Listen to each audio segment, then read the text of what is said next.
box. Hi there, it's ML with ML's Words of Spooky Wisdom from Wisconsin. And today's show is going to be a plethora, a cornucopia of all of my favorite spooky Halloween movies. Now you may be saying, ML, no, I don't like the spooky blood and gore and all that, or terror and fright and stuff, horror movies. No, I don't like those either. I'm talking about the black and white, mostly sci-fi movies from the 30s, 40s, 50s, 60s, up until about 1965 with The Terror with a young Jack Nicholson and Die Monster Die with Boris Karloff. After then, they get kind of weird and psychedelic and all blood and gore, and I don't like that. But until then, there's a lot of goodies in there. And what I'm going to do today is I'm going to reenact some of my favorite scenes from those movies, so stay tuned. Okay, here's how it works. There's a method to the madness. I've created a list of about 200 of my favorite old-time movies. Look. And then I've cut them up into little pieces, and I put them in a bowl, and every night the daughter draws out one, and that's the movie that we're going to watch. Like this one. Young Frankenstein. Oh, excellent movie. Or is it Frankenstein? Funny stuff. So what I've done is I've pulled out some of my favorite movies, and I'm going to reenact some of those scenes for you. So stay tuned.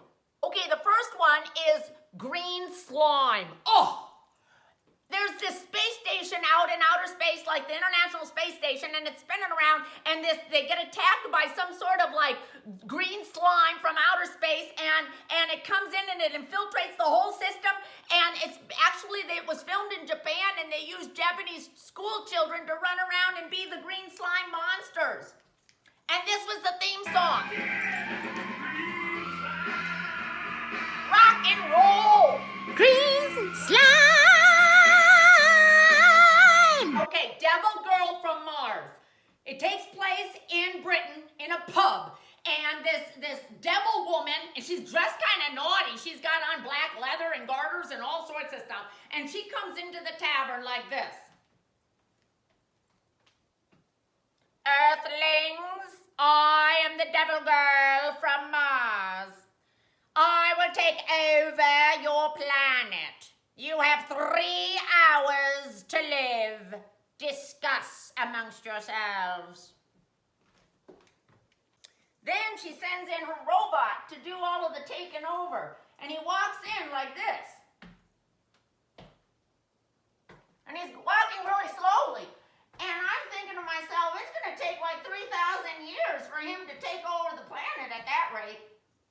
Oh, and then there's the House on Haunted Hill with Vincent Price. And oh, that's what I'm doing for my yard display this year. I've got a big vat of acid, and I'm going to have like an effigy go down in, and out comes a skeleton, because that's what happens. Oops, I just gave it away. But anyway, in this movie, like a skeleton, it comes after people, and it's moving really slowly, and they just back up, and they fall into the vat of acid like this. Like,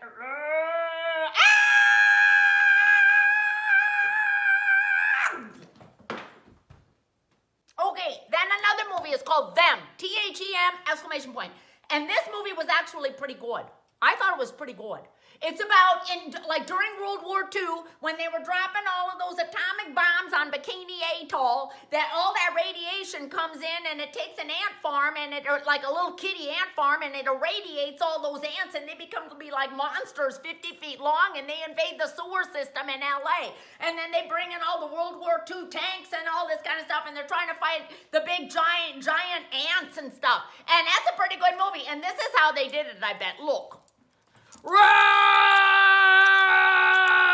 They just held like little ants up close to the camera to make them look really big, see? Okay, another one. From Hell It Came. Oh, this is one of our favorites. It's an island, a Polynesian island somewhere in some tribe, and Tabunga, it has like a love triangle or something's going on. It's hard to figure out, and he gets like murdered in a ceremony, and they bury him under a tree, and then he comes back as the tree to seek revenge on the people who murdered him, and he looks like this, look, and so he's coming after people, and he's moving really slowly, and they're petrified, and they fall backwards into a vat of quicksand. I am Tabunga!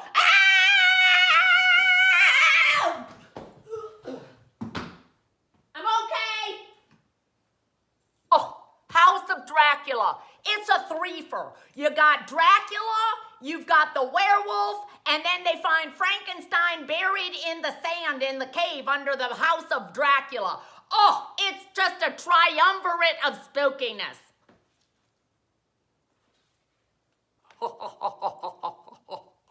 Okay, I've got one person's name. Vincent Price. Oh, can you get any better than Vincent Price? His voice is so suave and spooky. And in the movie, The Fall of the House of Usher, oh, the house is dilapidated. He's got all these weird ailments and stuff, and his sister, and the guy comes to date the sister and take her away and all this kind of stuff. And Bristol, the manservant, says, "This house has been creaking and cracking and moaning for centuries." Okay, now, in this one, Vincent Price is like dyed platinum blonde hair. Okay, you be the judge. Billy Idol or Vincent Price?